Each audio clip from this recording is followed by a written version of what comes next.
met Moses tonight in music, in word.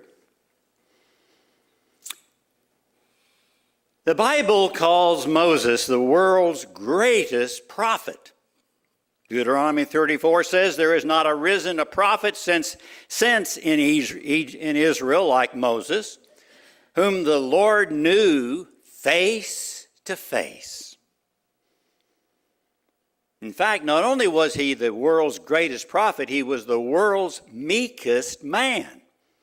Numbers 12 says, the man Moses was very meek, more than all the men that were on the face of the earth. I ask you this, how can that be? How can the world's greatest prophet be at the same time the world's meekest man? Sounds like an oxymoron to me. A meek prophet? Sounds like a small crowd, or tight slacks, or pretty ugly. A meek prophet. Now, the fact that Moses' fame for meekness surprises us, I think, is evidence that either we don't understand meekness or we don't understand Moses. So let's begin tonight by understanding meekness. Because meekness is not a popular virtue today. I don't hear anybody say amen, but it's true, isn't it?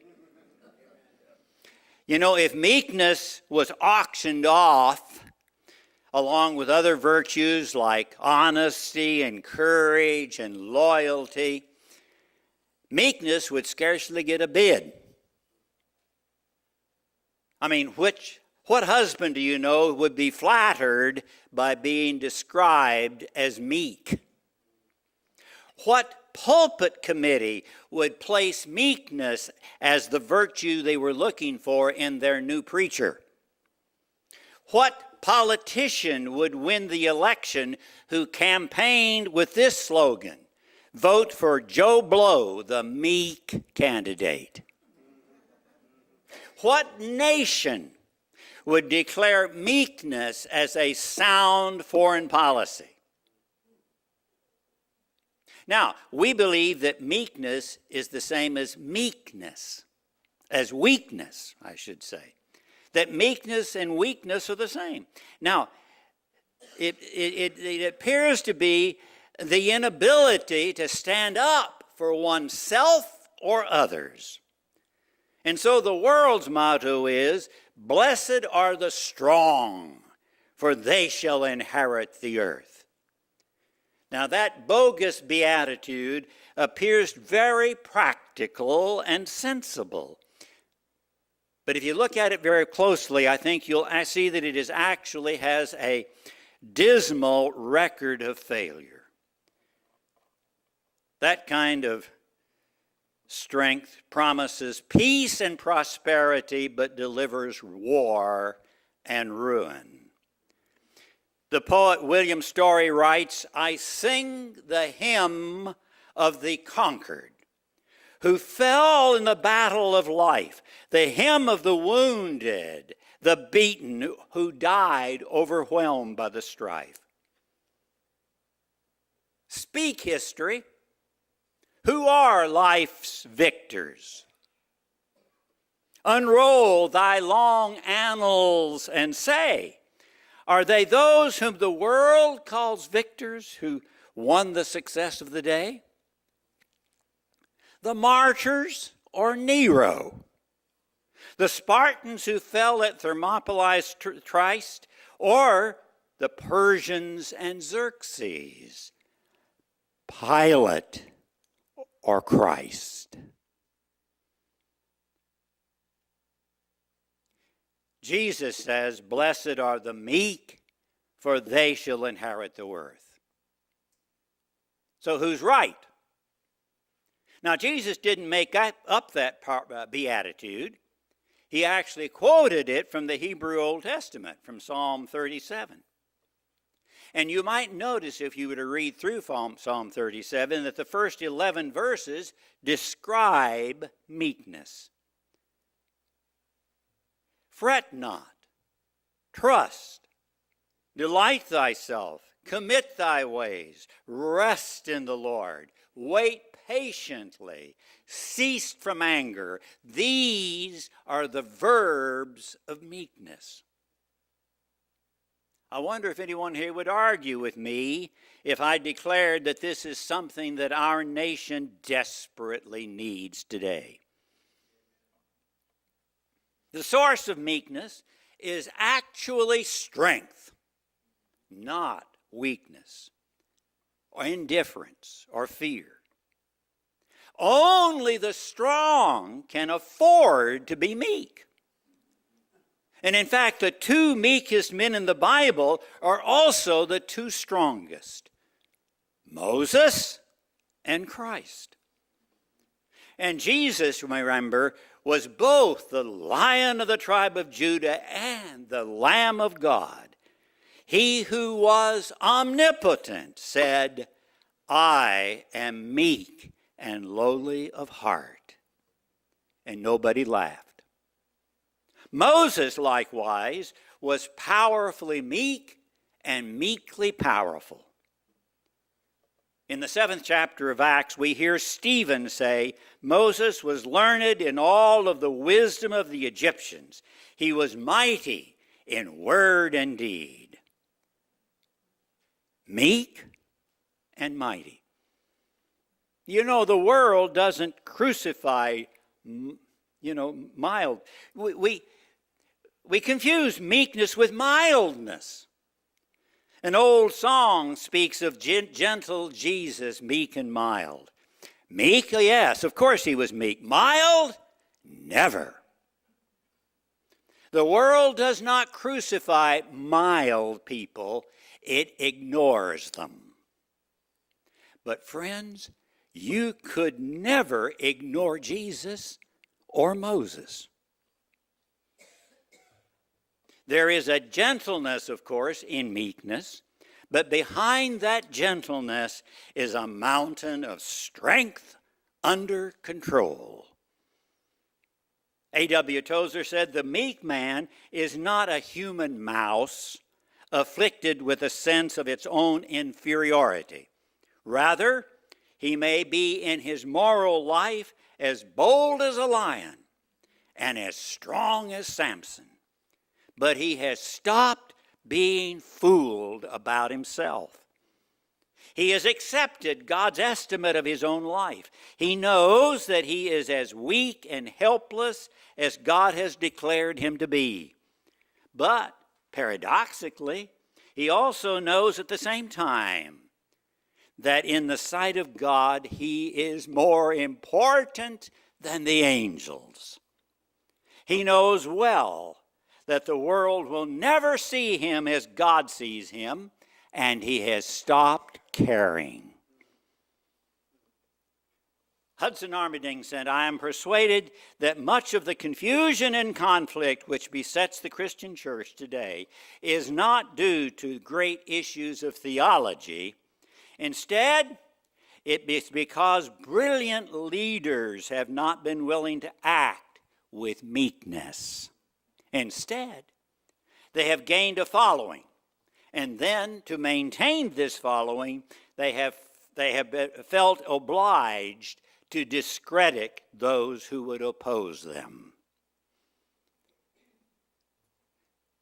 So, we have looked at meekness to understand it. Now I invite you to understand Moses. When Hollywood cranks out a movie about Moses, they usually give the part to somebody like Charlton Heston with fake whiskers glued on. But the truth is, Moses probably looked more like Tevye the milkman after 10 rounds in the boxing ring with Muhammad Ali.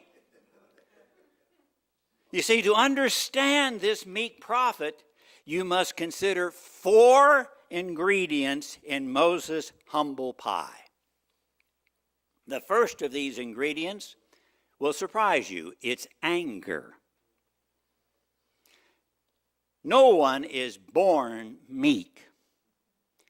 People may be born innocent naive, submissive, but never meek. They acquire meekness only by graduating from the school of hard knocks, whose colors are black and blue. Moses seems to have been born mad. Maybe it was because of the rough ride he had on the Nile in a reed basket. For whatever reason, anger was the raw material which was gradually forged into Moses' meekness on the anvil of God. How mad did Moses get? Well, mad enough to slay the Egyptian who was beating a Hebrew slave. Then Moses spent the next 40 years hiding out in the Sinai desert. How mad was Moses? So angry with the Israelites who worshiped the golden calf while he was getting the 10 Commandments up on top of Mount Sinai. He got so angry that he threw the 2 tablets down and broke them both. He had those new laws for less than a day, and he broke them all in the desert. Moses was so irritated by the complaining of the Israelites in the wilderness that he went beyond the command of God and struck the rock to bring forth water. Anger got Moses in trouble time and time again. But it was a sign that Moses cared deeply about something. Sure, he didn't always express his anger in appropriate ways, but his passion for caring was something good. Anger and love are but 2 sides of the same coin called caring. Both anger and love declare, I care, and it matters to me. The first ingredient in Moses' humble pie was anger. The second was patience. Moses did not accomplish anything of importance until he was 80 years old. I take some comfort in that, don't you? He didn't do anything. He didn't do anything worth writing in the Bible till he got to be 80 years old. And then, you see, he spent the first 40 years of his life in Egyptian luxury as the child of the princess. Then he spent the next 40 years of his life in desert hardship. It took God 40 years to teach Moses that he was somebody, and then it took another 40 years to teach him that he was nobody. And then in the final 40 years, God shows Israel what God can do with somebody who learns those 2 lessons. The second ingredient, I said, is patience. The third is faith. The great faith chapter 11 of Hebrews says that by faith, Moses, when he was grown up, refused to be known as the son of Pharaoh's daughter. He chose to be mistreated along with the people of God rather than to enjoy the pleasures of sin for a short time. He regarded disgrace for the sake of Christ as of greater value than the treasures of Egypt, because he was looking ahead to his reward. By faith, Moses left Egypt, not fearing the king's anger. He persevered because he saw him who is invisible.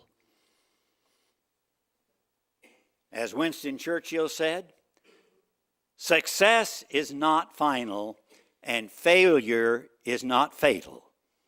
It is the courage to continue that counts. Moses had the faith to refuse. Moses said no to the pleasures of sin and the treasures of Egypt. Now, make no mistake about it. There are pleasures to be had in sin. Adultery, revenge, intoxication can be a lot of fun, they tell me. The problem is they're fun only for a short time. The momentary thrill followed by eternal regret. Worldly Christians don't have the faith to refuse.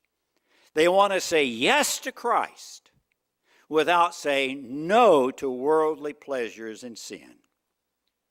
They want to talk like unbelievers, drink like unbelievers, see the same movies as unbelievers. Egypt was the richest nation in the world at the time of Moses. And as the adopted son of the Pharaoh's daughter, Moses was heir to the throne of Pharaoh. But he regarded disgrace for the sake of Christ as of greater value than the treasures of Egypt. Moses had the faith to refuse. Secondly, Moses had the faith to choose. He said yes to the mistreatment with the people of God and the disgrace for the sake of Christ. He didn't say no just to be negative, but only to be able to say yes to something that was better. The suffering of the people of God and the promise of the coming Messiah were worth more to Moses than anything this world could offer. Why would Moses choose to live a life in the desert with God's people rather than in a palace with Pharaoh's family? Well, that brings us to the fourth ingredient in his humble pie. Our text tells us he did it because he saw something that others didn't see. He saw him who is invisible.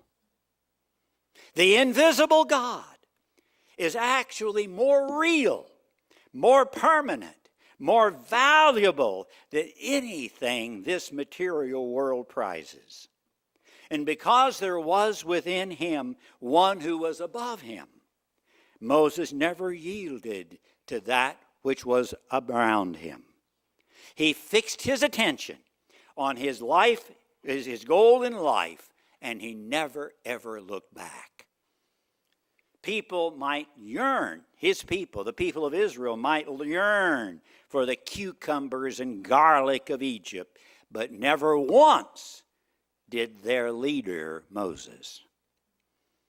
Out of the flames of hell, the rich man cried to Father Abraham to send Lazarus to warn his 5 brothers lest they come to this place of torment. And hear the words of Abraham. They have who?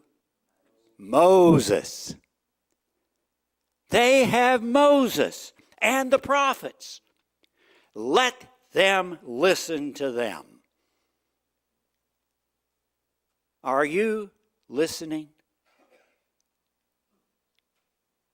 If you're listening, Moses says to you this evening, as he said to Israel, I call heaven and earth as witnesses against you, that I have set before you life and death, blessings and cursing.